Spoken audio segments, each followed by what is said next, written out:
मित्रो, मी डॉक्टर प्रशांत सोनटक्के, वसंतराव नाईक मराठवाडा कृषी विद्यापीठाअंतर्गत कृषी संशोधन केंद्र बदनापूर येथे वनस्पती रोगशास्त्रज्ञ म्हणून कार्यरत आहे. मित्रो, आज आपण पाहूया की तूर पिकामध्ये जे काही विविध रोग येतात आणि या रोगांची ओळख आणि रोगांसाठी करावयाचे व्यवस्थापनाचे उपाय हे आज आपण पाहणार आहोत.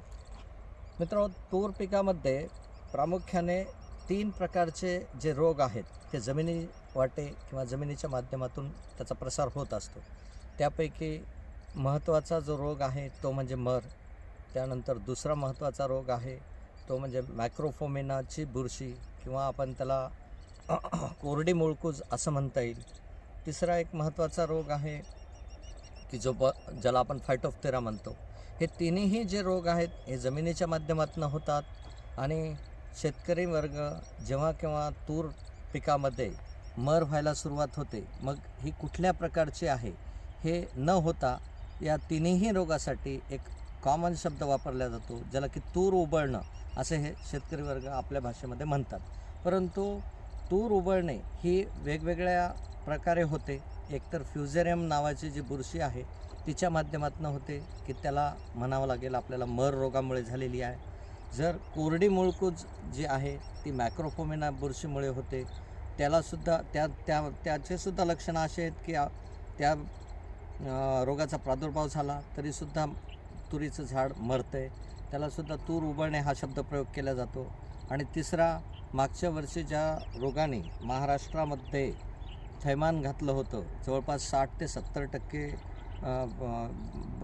प्रक्षेत्र तुरीचं क्षेत्र हे त्या रोगाने मराठवाड्यामध्ये रोगग्रस्त झालं होतं, तो म्हणजे फायटोप्थेरा. तर आपण ह्या रोगांची ओळख पाहूया. प्रथमतः मी तुम्हाला तूर पिकामध्ये उद्भवणाऱ्या मर रोगाबद्दल सांगू इच्छितो. मर बघा, आता हे तुम्हाला हे झाड दिसत असेल, हे तुरीचं मर रोगग्रस्त असं झाड आहे.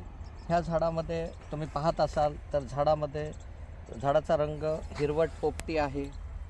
पूर्णतः या पोपटी रंगाच्या झाडामध्ये जर आपण लक्ष देऊन पाहिलं तर ह्या मर रोगामध्ये होतं आहे काय की जमिनीवाटं उद्भवणारी बुरशी असल्या कारणाने या बुरशीची जी कवकं आहेत ही मुळामध्ये प्रवेश करतात. मुळामध्ये प्रवेश करून ह्याची जी जलनलिका आहे, ज्याला आपण इंग्रजीमध्ये झायलम म्हणतो, तर ते झायलम व्हेसलमध्ये किंवा जलनलिकेमध्ये या बुरशीचा प्रादुर्भाव वाढत जातो.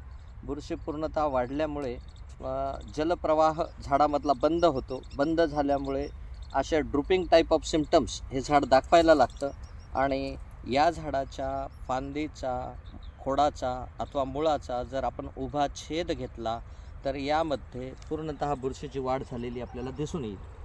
सगळ्यात महत्त्वाचं म्हणजे हा रोगाचा प्रादुर्भाव झाला आणि आपण अशा प्रकारच्या झाडं जर जमिनीतून उपटण्याचा जर प्रयत्न केला तर हे सहजासहजी उपटल्या जात नाहीत.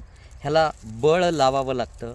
इझिली हे जमिनीतून बाहेर निघत नाहीत आणि जर हे जमिनीतून बाहेर निघालं तर याची मुळं, उपमुळं ही त्यासोबतच असतात.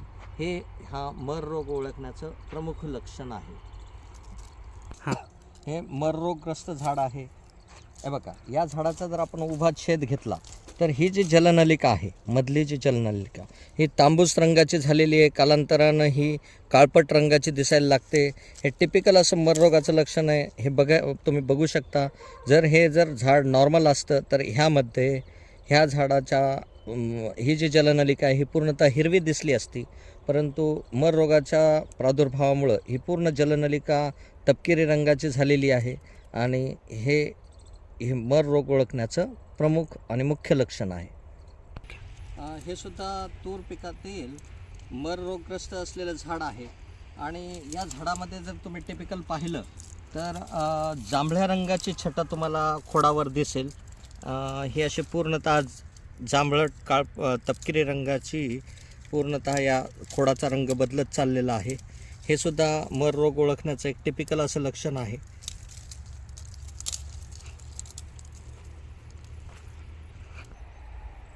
मित्रो, यानंतर तूर पिकामध्ये उद्भवणारा दुसरा महत्त्वाचा रोग म्हणजे मॅक्रोफोमिनाचा करपा, ज्याला की आपण ड्राय रूट रॉट म्हटलं जातं.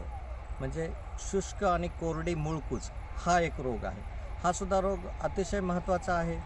जर पर्जन्यमान कमी झालेला असेल, म्हणजे हा जो हंगाम आत्ता जो झाला, या हंगामामध्ये पावसाचं प्रमाण अतिशय कमी होतं आणि दिवसाचं जे तापमान आहे हे 30°C पेक्षा जर जास्त असेल तर या रोगाचा प्रादुर्भाव बळावतो किंवा वाढतो.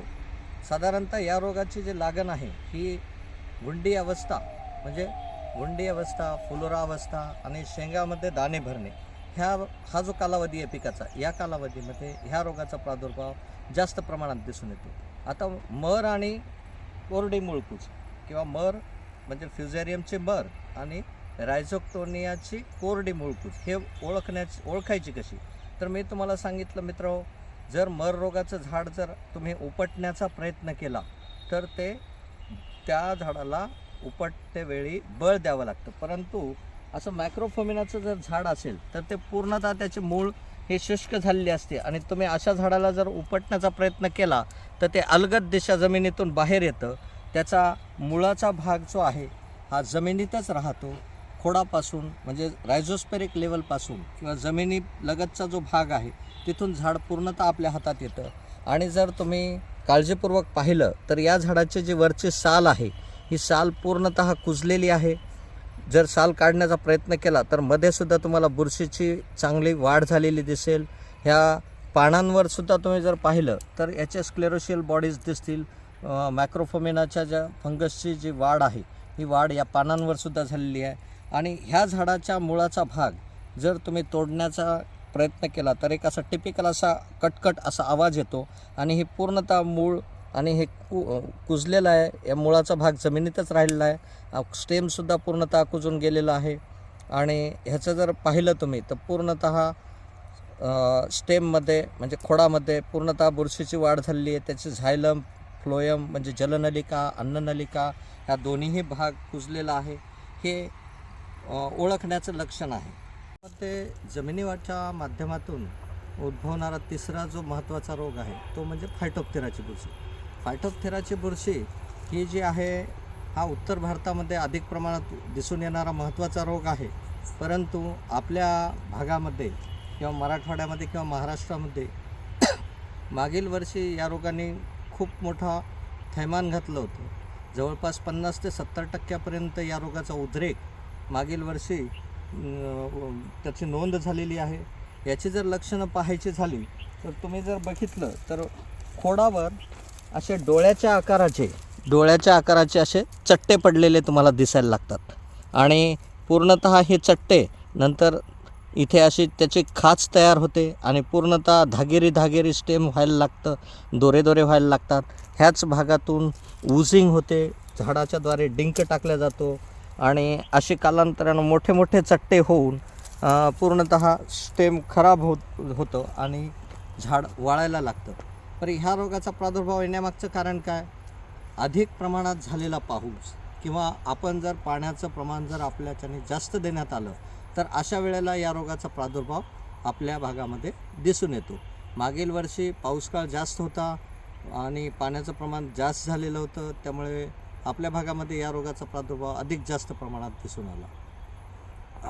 आता थोडक्यात सांगू इच्छितो, ही तिन्ही जी रोग होती ही जमिनीवाटं उद्भवणारी होती. तेव्हा यासाठी एकात्मिक व्यवस्थापनाचा भाग म्हटलं तर सर्वात पहिल्यांदा आपण उन्हाळ्यामध्ये लागवड करण्यापूर्वी खोल नांगरट केली पाहिजे, जेणेकरून सूर्यप्रकाशांच्या किरणांमुळे ही जी बुरशीची जी काही कवकं जमिनीमध्ये उपलब्ध असतात ती बुरशीची कवकं सूर्यप्रकाशाच्या किरणांमुळे ही नष्ट होतात आणि तिथला जो जमिनीमध्ये ह्या जे पॅथोजन आहे किंवा बुरशी आहे याची जी वाढ झालेली आहे त्याचा प्रसार थांबला जातो. दुसरं महत्त्वाचं की बाबा त्याच जमिनीच्या तुकड्यात तुम्ही तूर किंवा कडधान्यवर्गीय पीक घेणं टाळावं. जर तुम्ही तेच पीक वारंवार घेत गेलात तर तिथे त्या बुरशीची कवकं वाढत जातात, त्याचं प्रमाण वाढत जातं आणि रोग बळावला जातो. तेव्हा हे एक महत्त्वाचं कारण आहे की तुम्ही त्याच जमिनीच्या तुकड्यामध्ये कडधान्यवर्गीय पीक जसं तूर असेल, तूरनंतर हरभरा असेल तर हे घेणं टाळावं. तिसरा महत्त्वाचा भाग की बाबा जमिनीमध्ये तुम्ही पीक घेत असताना शेतामध्ये आंतरपिकाचा समावेश असावा. पिकाची फेरपालट करणं अत्यंत गरजेची आहे. आणि तूर झालं, हरभरा झालं, ही जी पिके आहेत ही पिके बऱ्याच वेळेला शेतकरी वर्ग ह्याच्यासाठी जे बियाणं वापरलं जातं तर ते घरचंच बियाणं तुम्ही वापरता, तेव्हा त्या बियाण्याला बीज प्रक्रिया करणं गरजेचं आहे. बीज प्रक्रियेमध्ये आंतरप्रवाही जर तुम्ही बुरशीनाशक घेत असाल तर 1.5 ते 2 ग्राम त्याची मात्रा घेतली पाहिजे. आणि स्पर्शजन्य किंवा कॉन्टॅक्ट फंजिसाईड्स आलेले आहेत, कॉम्बी फंजिसाईड्स आलेले आहेत, तर त्याची जर मात्रा घेण्यात आली तर तुम्ही 3 ग्रामपर्यंत ते घ्यायला पाहिजे. अनेक वेळेला बाजारामध्ये जैविक बुरशीनाशकंसुद्धा अवेलेबल असतात. वसंतराव नाईक मराठवाडा कृषी विद्यापीठाअंतर्गत बायोमिक्स, ट्रायकोडर्मा ही जैविक बुरशीनाशके उपलब्ध आहेत. याचा तुम्ही आवर्जून वापर करा. जर तुम्ही या जैविक बुरशीनाशकांची बीज प्रक्रिया केली तर सुरुवातीच्या 30 दिवसाच्या कालावधीमध्ये तुम्हाला जे काही प्लांट पॉप्युलेशन आहे किंवा जे काही झाडांचा संख्या आहे ही तुमची मरणार नाही आणि तुमचं निश्चितच तुमच्या उत्पादनावर त्याचा चांगला परिणाम दिसून येईल. परत दुसरं महत्त्वाचं सांगायचं झालं, जर रोग जो असतो हा पॅचमध्ये दिसतो, म्हणजे अंतरानं तुम्हाला दिसायला लागतो, तेव्हा रोगग्रस्त भागामध्ये जर पिकाच्या लागवडखाली असलेल्या क्षेत्रामध्ये जेव्हा पाहणी करायला सुरुवात झाली, जिथे कुठे तुम्हाला रोगाचा प्रादुर्भाव अधिक प्रमाणात दिसून येत असेल अशा ठिकाणी तुम्हाला जैविक बुरशीनाशकाची आळवणी करणे गरजेचे आहे. आळवणी करताना तुम्हाला ट्रायकोडर्मा असेल किंवा बायोमिक्स असेल याची 200 मिली किंवा 200 ग्राम प्रति 10 लिटर पाणी या प्रमाणात घेऊन त्या रोगग्रस्त भागामध्ये त्याची आळवणी करणे गरजेचे आहे. मित्रो, आपल्या भागामध्ये तूर पिकामध्ये दिसून येणारा दुसरा एक महत्त्वाचा जो रोग आहे तो म्हणजे विषाणूजन्य रोग. विषाणूच्या माध्यमातून या रोगाची लागण होते, तो म्हणजे वांज रोग. वांज रोगाचे जर तुम्ही झाडाची लक्षणं पाहायला गेली तर वांज रोग इथं तुम्हाला दोन्ही प्रकारचे झाडं दिसत आहेत. हे जे झाड आहे हे पण तुरीचंच आहे, हे पण तुरीचंच आहे. या झाडावर तुम्हाला वांज रोगाची लागण झालेली दिसत असेल तर तुम्ही जर पाहिलं काळजीपूर्वक तर वांज रोगाची लक्षणं काय आहे की बाबा या झाडांच्या पानामध्ये पिवळसर रंगाचे ठिपके दिसतात. जर हे झाड जर असं याची जर पानं घेतली तर आणि सूर्याच्या दिशेनं जर तुम्ही पाहण्याचा प्रयत्न केला तर तुम्हाला गोल गोल पिवळसर रंगाचे बारीक बारीक ठिपके दिसायला लागतात. दुसरं महत्त्वाचं म्हणजे ह्या पानांना जर तुम्ही हात लावला तर याच्या पानामध्ये असं जास्त क्लोरोफिल हे झाल्यासारखं दिसून असं गादीसारखं नरम हे पान दिसायला लागतं. दुसरा महत्त्वाचे याचं ओळखण्याचं लक्षण म्हणजे अशा रोगग्रस्त झाडांना फुले लागत नाहीत. यदाकदाचित फुले जर लागली तर त्याचं रूपांतर शेंगामध्ये होण्याचं प्रमाण अतिशय कमी प्रमाणात होतं आणि जर शेंगा जरी लागल्या तर त्यामध्ये दाणे भरले जात नाही. हा एक महत्त्वाचा रोग आहे. ह्या रोगाची लागण जर सुरुवातीच्या 45 दिवसाच्या आधी किंवा लागवडीनंतर पेरणीनंतर लगेचच जर झाली तर हे रोग अतिशय नुकसानकारक ठरू शकतो. 100% नुकसान ह्या रोगामुळे होऊ शकतं.